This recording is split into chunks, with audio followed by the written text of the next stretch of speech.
Calumniar es atribuir falsa y maliciosamente a alguien palabras, actos o intenciones deshonestas. Es imputar falsamente un delito.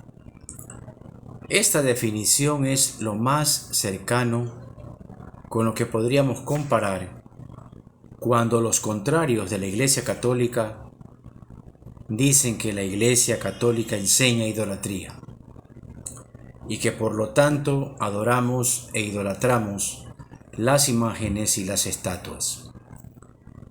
Esta calumnia se cae como un castillo de arena con la misma Biblia y con la poca credibilidad que tienen aquellos que aseguran eso. Primero, generalmente estas personas que dicen que la Iglesia enseña idolatría no presentan pruebas. Sus pruebas son testimonios de personas con malos hábitos o con poco conocimiento de la doctrina católica y actúan de manera muy particular y personal con respecto a la Iglesia Católica. Ese testimonio de que fulano de tal se dice católico y actúa de una mala manera es lo que presentan, es lo que dicen, que por eso es que la Iglesia enseña idolatría, y eso no es así. Un testimonio equivocado y errado nada tiene que ver con las enseñanzas de la Iglesia. Entonces, cuando presentan esa falacia de que la Iglesia enseña idolatría, nunca lo hacen con pruebas, como por ejemplo, si es que acaso el catecismo lo enseña, o si entre los concilios efectuados por la Iglesia se estableció que la idolatría es lo que debe de enseñarse en la Iglesia, o si algún pronunciamiento de algún papa dijo que la idolatría hay que ejercerla. Mentira. Eso no es así. Entonces nunca presentan pruebas, solamente hacen presuposiciones. Y cuando lo hacen bíblicamente, lo hacen mostrando versículos aislados, como por ejemplo el que más usan o el que más es usado por estas personas contrarias a la Iglesia Católica, es el de Éxodo capítulo 20, versículo 4. Este dice así: no te harás imágenes ni ninguna semejanza de cosa alguna que esté arriba en el cielo, ni abajo en la tierra, ni en las aguas debajo de la tierra. Si este versículo lo presentamos aislado, podría llegar a pensarse que ciertamente las imágenes están prohibidas. Pero no es así. Existe un contexto, y este contexto es el que aclara cuál es el contenido de este versículo número 4. Este contexto está en el versículo 3, que dice: no tendrás dioses ajenos delante de mí, y en el versículo 5, donde dice: no te inclinarás a ellas, ni las honrarás, porque yo soy Jehová tu Dios, fuerte y celoso. Estos dos versículos nos da el entendimiento de que se trata de no tener imágenes que se pongan delante de Dios. Es decir, que no hay que convertir a una estatua o a una imagen en Dios, porque eso no es posible, eso está prohibido. Pero la imagen como imagen, no. Entonces se desbarata la prohibición de imágenes por ser imágenes. Ahora, tanto es así de contundente que en el Antiguo Testamento vemos que Dios le dice a Moisés que elabore la imagen de una serpiente y que la levante para que al verla el que necesite curarse se cure. En el libro de Números, capítulo 21, versículos 8 y 9 dice: Entonces el Señor le dijo a Moisés: haz la figura de una serpiente venenosa y átala a un poste. Todos los que sean mordidos vivirán tan solo con mirar la serpiente.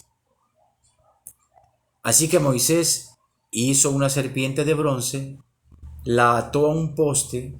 Entonces los que eran mordidos por una serpiente miraban la serpiente de bronce y se sanaban. Ahora, así como en el Éxodo capítulo 20 versículo 4, necesitamos ver el contexto de este libro de Números, capítulo 21 versículos 8 y 9, para poder entender. Porque un versículo o dos versículos aislados nos perdemos en el entendimiento.